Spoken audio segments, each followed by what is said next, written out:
ধন্যবাদ আপনাকে।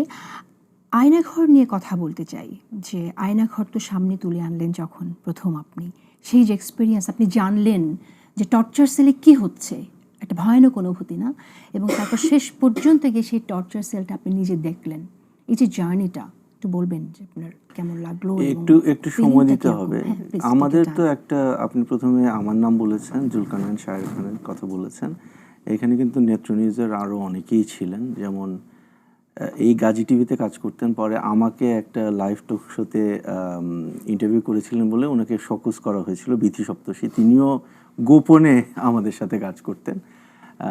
জীবন আহমেদ এখন প্রকাশ্যে কাজ করছেন, ইরন, সুবিনা মুস্তফি এবং প্রান্তোষ বৈদ্য, তারা সবাই আমাদের টিমের সদস্য ছিলেন। এবং আমি আর শাহের নিজেও নেত্র নিউজের টিমের হয়েই কাজ করেছেন।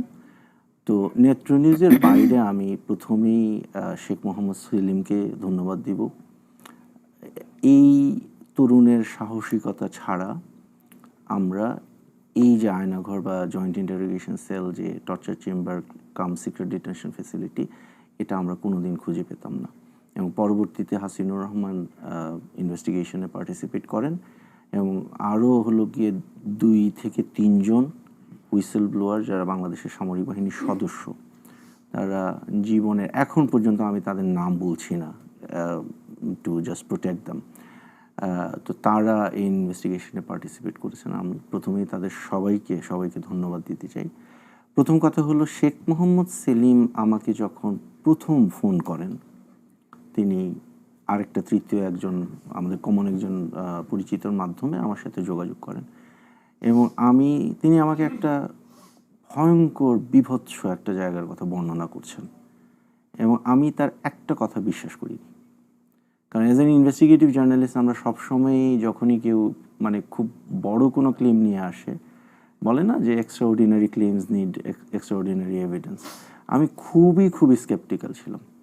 এবং আমি সেলিমের সাথে ঘন্টার পর ঘন্টা, কয়েক মাস কথা বলেছি, নোট নিয়েছি, রেকর্ড করেছি, একই প্রশ্ন বারবার করেছি, এটা কি ছিল, এটা কি ছিল, আপনাকে ফিনলে পানির বোতল দিত, না মাম পানির বোতল দিত। সো আমি বারে চেষ্টা করেছি এবং শেষ পর্যন্ত আমি যখন কনভিন্স যে দিস ইজ রিয়েলি একটা স্ট্রং একটা স্টোরি, তখন আমরা চেষ্টা করতে শুরু করি এবং ওই পর্যায়ে জুলকারনাইন শাহের খানকে আমরা আমাদের টিমে প্রদায়ক হিসাবে ইনভাইট করি এবং ইভেনচুয়ালি তো প্রতিটা সেলিম যা বলেছিলেন প্রতিটার কনফার্মেশন আমরা পাই, যেটা হাসিনুর রহমান ওনার মাধ্যমে। কারণ ওইখান থেকে আমাদেরই একজন হুইসেল ব্লোয়ার বলেন যে আপনারা একটু হাসিনুর রহমানের সাথে যোগাযোগ করেন, আপনারা যে আয়নাঘর, এটার নাম আয়নাঘর, এখানে একজন বন্দী ছিলেন হাসিনুর।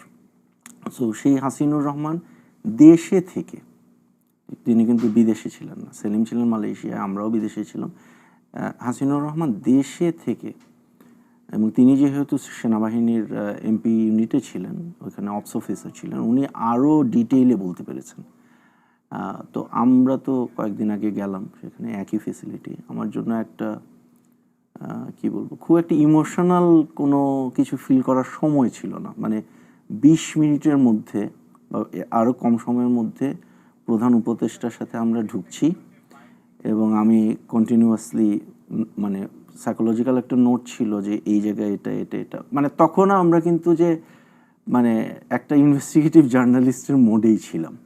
আমার সাথে জীবন আহমেদ ছিলেন, মিরাজ হোসেন ছিলেন আমাদের স্টাফ রিপোর্টার, আমরা কন্টিনিউয়াসলি মিলাচ্ছিলাম ভেরিফিকেশনগুলো, যা শুনেছি যা দেখছি কতটুকু মিলছে। হ্যাঁ, যা শুনেছি যা কতটুকু মিলছে, এবং এর মধ্যে প্রচুর ডিস্টর্শন করা হয়েছে এই সাইটে। এই সাইটটাই আমরা যে সাইটটার কথা রিপোর্ট করেছি এটা কিন্তু এখানে অনেক ধরনের পরিবর্তন এসেছে। আমরা আরও কয়েকজন সার্ভাইভারের সাথে, সার্ভাইভার নাম্বার 3, সার্ভাইভার 4, সার্ভাইভার 5, যাদের কথা আমরা এখনও প্রকাশ করিনি, তারাও কিন্তু আমাদের সাথে কাজ করছেন। সব কিছু আমরা একসাথে প্রকাশ করি না, কারণ তখন আবার দেখা যায় যে মানে যেহেতু এটা কি বলে, ব্ল্যাক অপস বলে, ওরা অনেক কিছু চেঞ্জ করে ফেলতে চায়। তো আমরা আসলে ধীরে আগেই একটা ইনভেস্টিগেশন নিয়ে, তো এখন আমরা অনেকগুলো ডিস্টর্শন পেয়েছি, আসলে প্রচুর ডিস্টর্শন হয়েছে এই জায়গাটাতে, এবং এটার জন্য কে দায়ী এটাও আসলে একটু দেখতে হবে আমাদের। আপনার কি